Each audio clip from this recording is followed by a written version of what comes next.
nhớ rong thân thôi cho cũng như nhớ cho họ yêu thương này ạ. Nhớ nó cứ là nói sang câu một lần bia thì là lúc của xưa nó nè. Sang câu này giờ cũng như nó sửa cho cụ thọ nữa là gì đang đâu đó cụ thế ạ.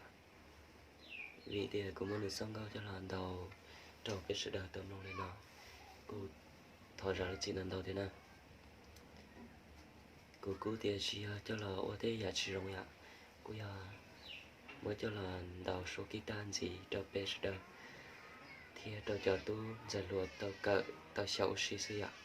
Để lên từ họ nhiều nó là họ ba có like cóติดตาม share của thiệt của từ YouTube nhờ rong tiền giờ số mong guitar nó chỉ báo kho thì nếu do bảo đi trả kho thế ạ tiệt gì mà trả lời của báo chỉ nếu mà báo kho xí nè ít kho chỉ nếu do kho của nhẹ nó nè nó cũng muốn được trả là cho không biết bé nào ạ.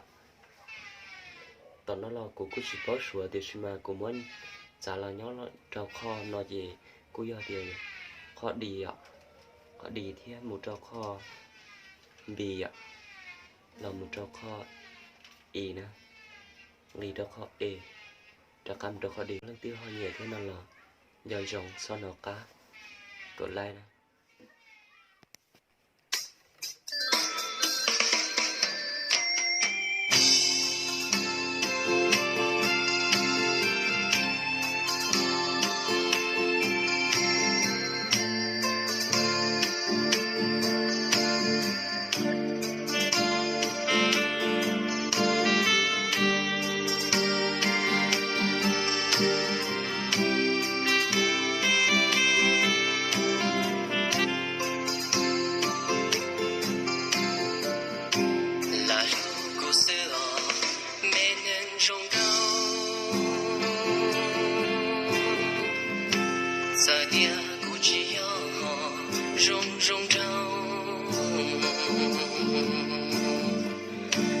lo hậu cụ xe nơi tứ chuyên khâu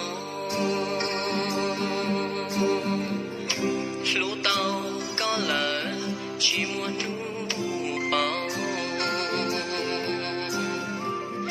là cụ sự gió chia tu chia